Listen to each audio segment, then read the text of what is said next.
Running late, but sounding great. Welcome everybody to Stop and Go F1 Late Night Love Edition. We're a bit late here for the Belgian Grand Prix recap. I was out and about whilst the race was on, but I'm here now to talk about all of it. And I said Late Night Love. And the reason was, I love that race. That was everything I wanted within a race. There was wheel-to-wheel action. There was really good overtakes. There was like 6 different people who could have won the race. Multiple teams involved in it. And then a huge twist at the end as well. We'll get into all of it and more in this video. Make sure you like and subscribe. And a special shout out to our members, Dakota, The Joyous James, and Robin Myers. If you want to become a member, there's a link in the description. Let's get into this. Charles Leclerc on pole position. Sergio Perez is alongside him. Yuki Tsunoda is at the back of the grid due to a 60-place grid penalty. Max Verstappen was fastest in qualifying, but will start this race 11th. As for tyres, Sainz and Zhou on the hards, Ricciardo on the softs, everyone else on the mediums. I thought they'd screwed Ricciardo here on the softs because the softs were being destroyed. You know, obviously Spa, a very long lap, and also it's been resurfaced as well. There was people struggling on the softs throughout all of the sessions this week. There was some even saying that they couldn't do a full-on lap in qualifying on the softs. We never got to see that because it was so wet, but I thought they put Ricciardo on the softs, they've done him in, but in the end, it worked out okay. As we start the race, Leclerc is able to get away really well. The person who gets a better start, though, is Lewis Hamilton, who jumps Sergio Perez up into P2. It looked like Perez wanted to go off the start, then get right in behind Leclerc, use that slipstream to then get him on the back of the Kemmel straight. But as he goes across to get behind Leclerc, he's very surprised that Lewis Hamilton is there, and he blocks him off a bit. Hamilton has to do a little bit of avoiding action, nothing too major, but Hamilton's able to get past Perez through there. The big loser on the start was Lando Norris, who went off a little bit in the gravel and had to lose 3 places there as he was getting back onto the track. I thought maybe he would have been pushed out or something there, but looking at the replay, he had Piastri on the inside of him, but Piastri didn't push him out. There's a clear space between Piastri and Norris. I think maybe Norris was overcompensating from where Piastri was, and it cost him big time at the start of this race, and that played into his entire race here. Not the first time that Lando has made a mistake into turn 1 that would eventually cost him something big, but yeah, this was not Lando's best day this weekend. Max Verstappen, though, did quite well. He gained 3 places on the start, up into 8th place, and you could see him playing it so safe into turn 1. When you look at the helicopter shot at the start, Max's aim into turn 1 was just do not get hit by anyone. Max very much in championship mode at this point, thinking forget it, you have to make it to the end, you have to get points, and that's what he did. Fantastic stuff at the start. Now, Lewis Hamilton is all over the back of Charles Leclerc, and on lap 3, he's able to take the lead at the end of the Kemmel straight. Meanwhile, Zhou has an issue going very, very slowly. It looked at one point that the issue was sorted, then it wasn't sorted, then it was sorted, then it wasn't sorted, and eventually Zhou retires from the race. Max Verstappen now has DRS on the back of Norris, but unfortunately, there is a huge DRS train, so not really having the benefit there. From P3 of Sergio Perez all the way down to P8 of Max Verstappen, all of them had DRS, so none of them really gaining the benefit at that time. Nico Hülkenberg is the first to pit. He pits on lap 8, incredibly early for the Haas. A lap later, you have Albon, Sargent and Ricciardo pitting for mediums. That's on lap 9. Ricciardo on the softs, seemingly making them work as well as the likes of Hülkenberg, and Hülkenberg, Albon and Sargent made the mediums and hards work. So good job from Ricciardo there, I guess. Lap 10, we see Gasly come in. Verstappen and Russell pit on lap 11. We get a little bit of a slow stop for Max, about 2.7, so not massively slow, but a little bit slow there for him. And then as they come out, there is a bit of traffic in between them. Not lapped cars, but slow cars who are now in position. So there's no blue flags. They have no right to move over for these cars. They are racing for position. And it seems like Max did struggle a little bit more than Russell did to get past them. And he definitely lost a little bit of time here. On lap 12, we have pit stops from Hamilton, Piastri and Perez. Hamilton and Piastri onto the hards, Perez onto the mediums. As they come out the pits, Russell is ahead of Piastri, but Piastri is able to get back past with DRS. This is a fantastic race from Piastri.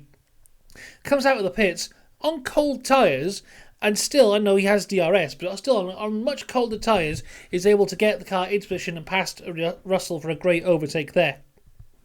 Leclerc pits on lap 13. Meanwhile, on the track, Piastri is now up past Perez for P6. Lando Norris pits on lap 16, and now there was a difference here of 5 laps between Verstappen's pit stop and Norris's pit stop. When Verstappen pitted, he was less than a second ahead of Norris. When Norris pitted, he came out 6 seconds behind Max. So Max very much getting that track position advantage during the, well, it's not really an undercut because he didn't gain a position, but he gained time through those pit stops. But Norris obviously having the better tyres, it'll come back to him later on in the race. Meanwhile, Carlos Sainz is still on track on those hard tyres that he started on. It was hard, wasn't it? Yes, it was. Hard tyres. And he's doing quite well, but you can also tell he's struggling. He has a big off moment into a bit of gravel, but is able to recover. So he's out there, he's doing pretty well on what seem to be very old tyres. You have guys like everyone else, I was going to name names, but basically everyone else has pitted at this point, but Sainz is still out there. Max Verstappen is now on the back of George Russell, but George Russell is on the back of Sergio Perez. So the DRS that Max has is really not beneficial because his teammate is giving his rival DRS as well. That was on lap 18. Sainz finally pits on lap 20 for new mediums, and Russell is able to get past Perez. Verstappen now on the back of Perez, and you think, well, instantly Perez knows here, your job's at risk and Max is much quicker than you. Let him go past. He didn't. Perez pits at the end of that lap, though, so Max does get past that way, but Max did lose time here. You saw Max and George were on similar paces, then hit the back of Perez. Once George got past Perez, he was like 2 or 3 seconds down the road by the time Perez had pitted, whilst Max had to sit behind him the entire time. So Max definitely losing time in that half a lap that he spent behind Perez.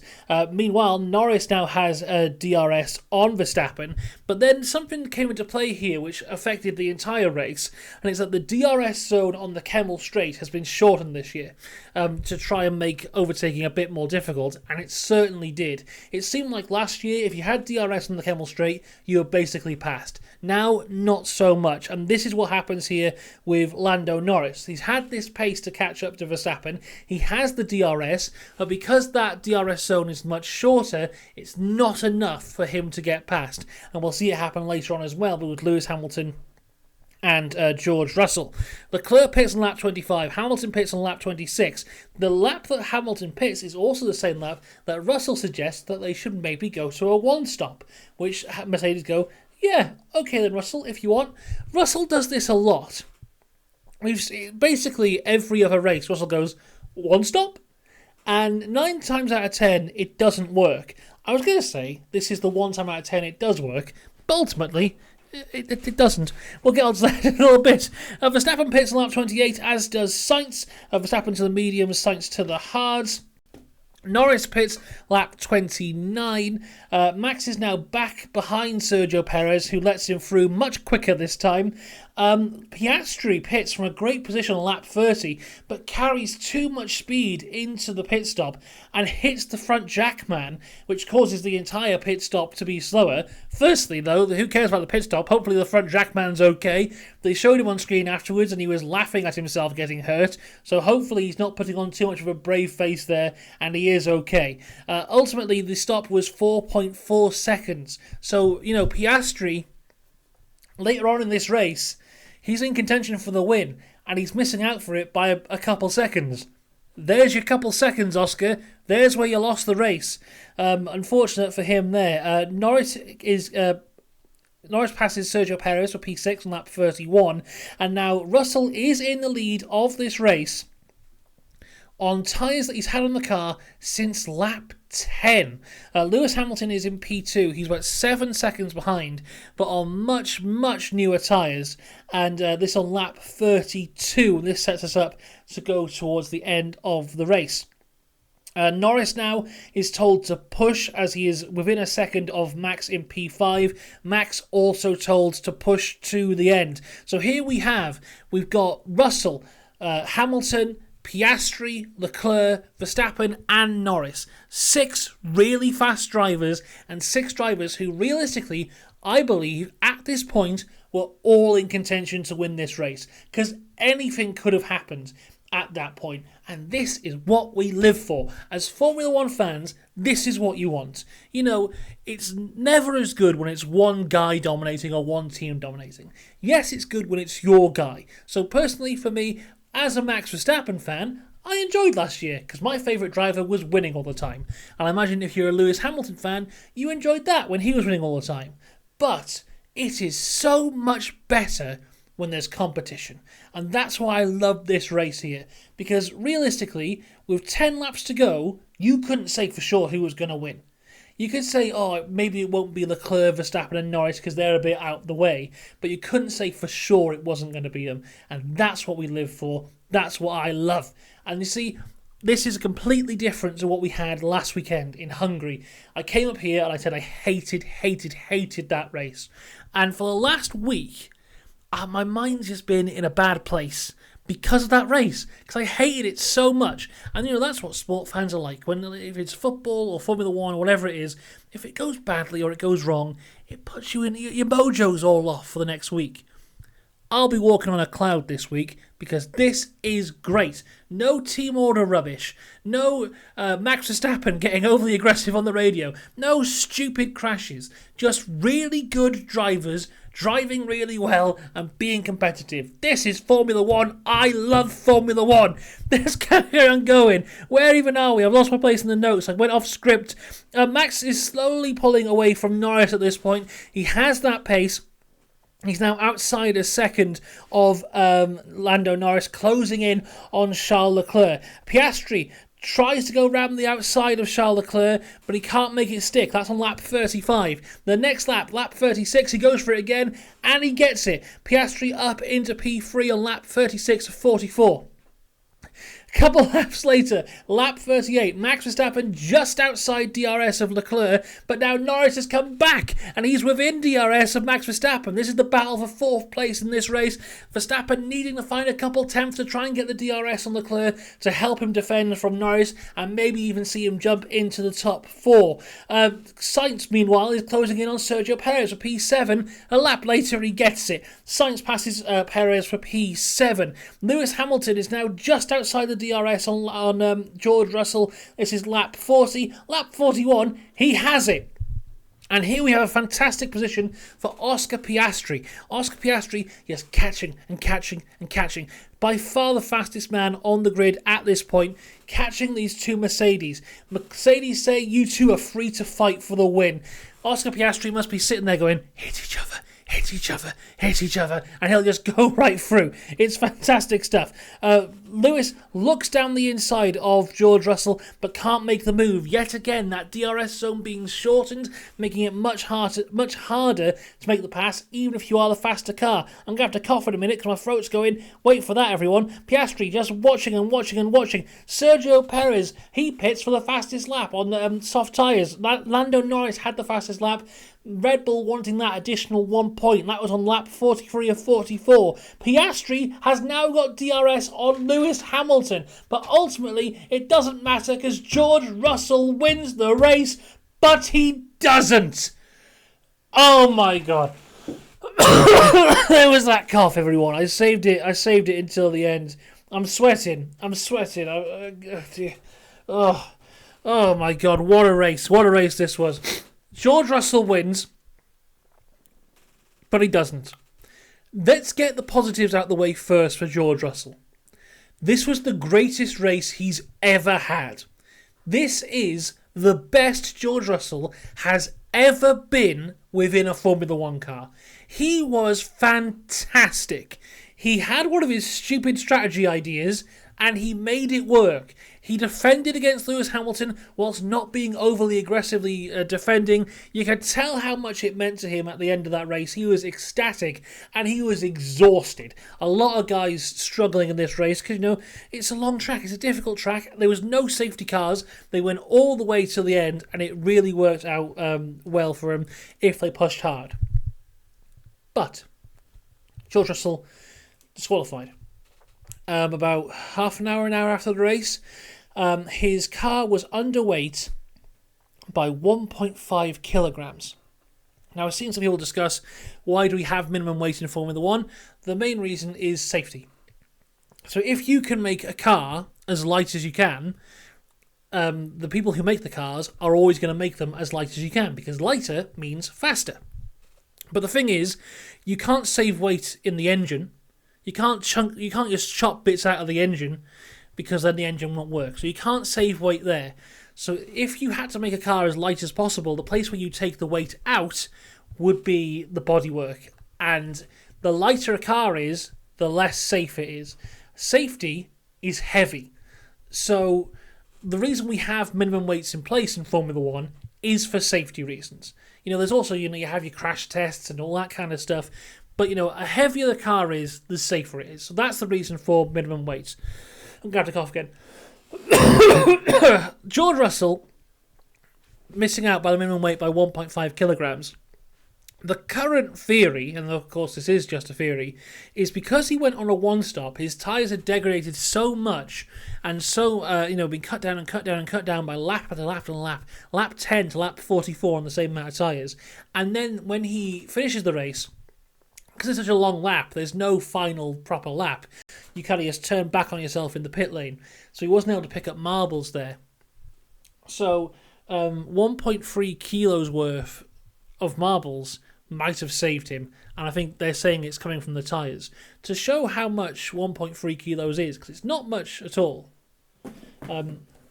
it's this box of biscuits, which looks like a big box, but it is quite light. So this box of biscuits worth of weight was missing from his car. So if George Russell had had this box of biscuits in the car, he would have won. There you go. Let's move on to people who actually did finish the race. Lewis Hamilton wins. He inherits the win from George Russell after the disqualification, but to say that he inherited the win would not... Well, it is true, but it kind of downplays how good he was, because he was fantastic as well. Win number 105, which is a madness. He wasn't happy in the cool-down room, and I think he as well thought that maybe he could do the one-stop, and he kind of maybe felt robbed at that point in terms of the guy, his crew was telling him to come in, and he felt the tyres were fine. I don't know if he actually said to the guys, let me stay out or not, because obviously we didn't hear those radio calls, but George made the call, Lewis didn't. In the end, Lewis made the right call, it seems. Oscar Piastri in P2, fantastic drive from him. Absolutely fantastic. Coming off the back of his first win, this was amazing. The first race weekend I can remember, possibly ever, when I would say, especially in the race, in every single bit, apart from the last pit stop, he was better than Lando Norris. Third is Leclerc. Another fantastic race of him. I did not think Ferrari had the pace this weekend, but he made it work. Fantastic lap in qualifying to get pole position. And then, third place, very good. Verstappen finishes in P4. Great recovery. I said in the preview video, I didn't think that he'd be able to win this race from wherever he was going to start, but maybe he could get a podium. Just missing out by under a second. Fantastic stuff from him. Lando Norris in P5, he was in that group at the end there with Leclerc and Verstappen, but realistically I did expect a little bit more from him today. The McLaren seemed to be very fast throughout the weekend. Seemingly the Mercedes was the fastest car of the lot, but I do think that Lando wasn't necessarily on it today as much as he is usually. I would expect a little bit better. But there you go. Still very good points from him in the top 5. Carlos Sainz in P6. Yeah, did okay. That's about where I would expect the Ferraris to be honest with you. I think Leclerc went above and beyond from there.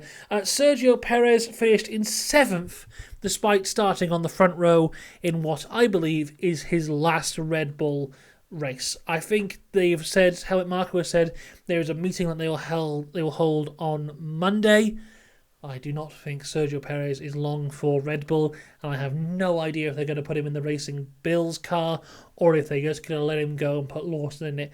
But it is not looking good for Perez, not good at all for him this weekend. Fernando Alonso finishes in 8th, some good points for him. Ocon is 9th, some good points as well for the Alpine, especially with their Deadpool Wolverine livery. Ricciardo 10th to get the last point. Stroll was 11th. Albon 12th. Gasly 13th. Magnussen 14th. Bottas 15th. Yuki in 16th place. Sargent 17th. Nico Hulkenberg a very disappointing 18th place. The only did not finish was for Zhou, and then there was George Russell, who had his greatest ever drive and got disqualified.